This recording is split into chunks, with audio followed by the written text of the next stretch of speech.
secret can only be said in words, but it can only be lived to know the meaning. Words are from the brain, but what we need to remember has nothing to do with the brain. It has to do with the human heart. To use words, and I'll use them, I could say that within the heart is a sacred space where creation takes place, and that living within this sacred space changes one's relationship to all of nature and to the universe. The brain has an ego that sees itself separate from the reality and also sees itself as the most important part of the reality. But within the heart, one is not separate from the reality, but becomes one with the reality.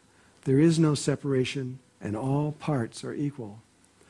The Mayans speak about this constantly, how no human being is greater than any others, that we are all the same.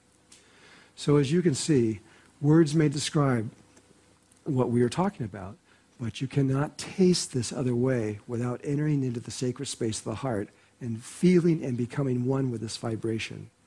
This is something where we will have to discuss at another time.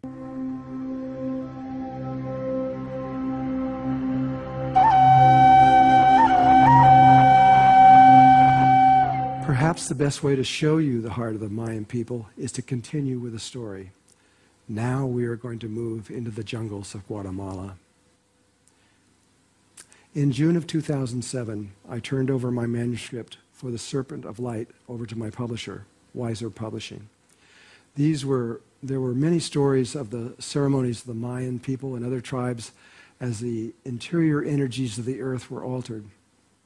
In July of 2007, as I said before, Don Alejandro and his wife came to Sedona and asked for a meeting. After Don Alejandro spoke about the pole shift, he also told me that very soon, according to the Mayan calendar at that time, the world was going to enter into the end of time, and certain ceremonies must take place in preparation, and that these ceremonies were marked in the Mayan calendar. This is before the blue sphere ever even appeared. Don Alejandro then began to speak about the Spanish conquistadors and how they had destroyed almost all of the Mayan artifacts and records. And in so doing, the Mayan lost much of their knowledge and their prophecy and their wisdom. But then Don Alejandro spoke of how secret documents were hidden from the conquistadors and that the time had now come to rebuild this knowledge. He then said that according to the Mayan prophecy, the Mayan had to, at this time, begin to reconstruct their knowledge, their experience and wisdom and memories, and that this was the time that this had to be initiated, and that during this time, the world would be watching. Don Alejandro said that the Mayan Council saw this as a group of people coming from all the continents and a vast number of countries around the world, and this group would represent the world. He asked me to find these people, exactly 60 of them, and gather them together in Guatemala City on a specific day in November of that year, 2007. From there, he and the Mayan Council would take them into the jungles of Guatemala to watch the Mayan Council begin to bring their knowledge together again, and also to perform ceremony with this world group. Well, this was easy for me. It took about 60 phone calls, and it was done. They came from 23 countries. In this invited group was Grandfather Eric from the Hopi tribe and 3 elders from the Sierra Nevada, Santa Marta of Colombia, South America. One was a Kogi Mamos, and the other was an Arawakos Mamos and his brother. These 2 tribes are significant because of the ancient past. Don Alejandro told me that the Maya were originally from Atlantis. I had known this for years, but it was pretty powerful to hear this from his words. And so let's revisit Atlantis for a quick moment to take a look and to see why these other 3 tribes, the Hopi, the Kogi, and the Arawakos, were so important. Atlantis was a country that was symbolized by 3 rings, 1 ring inside of the other. The outer ring or sphere, and it could also be seen as 3 spheres. That's another way that Atlantis saw themselves. The outer ring or sphere stood for the people who lived in Atlantis. The middle ring or sphere stood for the priesthood, and they were called Maya. The priesthood were the bridge between the people and the center ring or sphere, who were called the Nakals. It was spelt N-A-K-K-A-L-S and sometimes spelt N-A-C-C-A-L-L-S.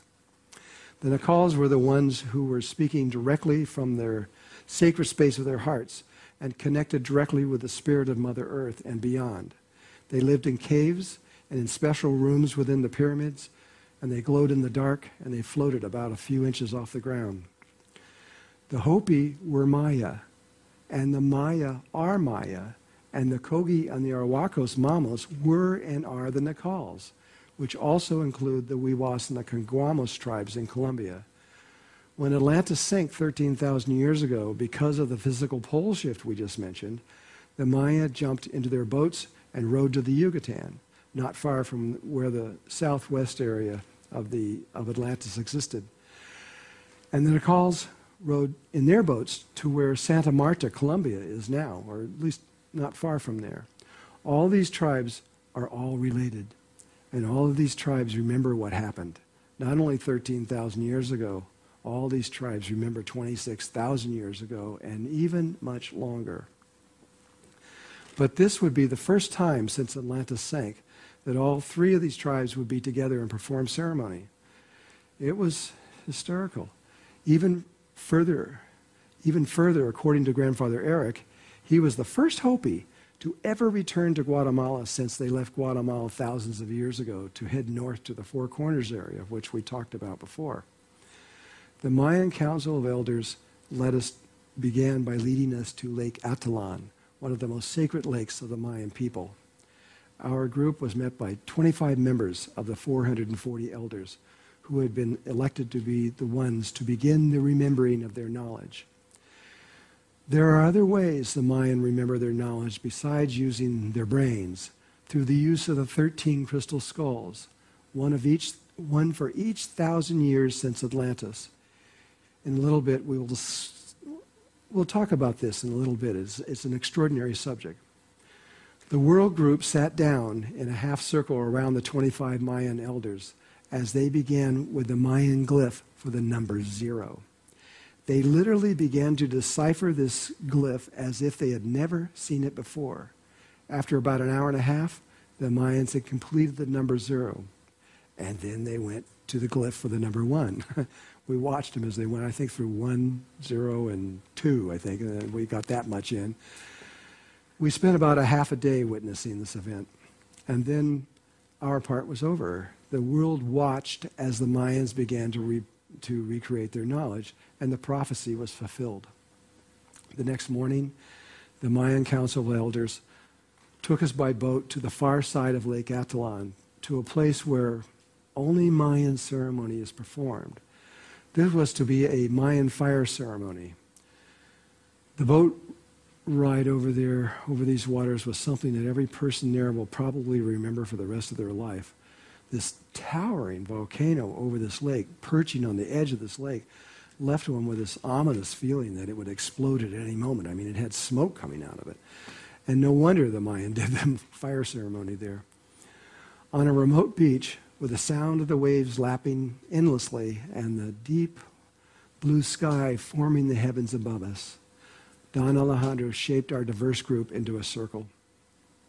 And in near silence, after an hour-long preparation with each stage of the fire ceremony carefully and geometrically created, this beautiful arrangement of rocks and herbs and candles and other sacred objects was ready for the fire to give life to the ceremony. This was very unusual. I don't know if the fire ceremony had ever been photographed before, and especially in the way that they did this. They actually let us see as they made the geometrical images on the ground, and they explained what each thing was. As they put in each herb, they told us what it meant. As they laid each candle and each object in there, they described exactly what this meant. This may have never been done before, and according to Don Alejandro, this ceremony had not taken place for 13,000 years.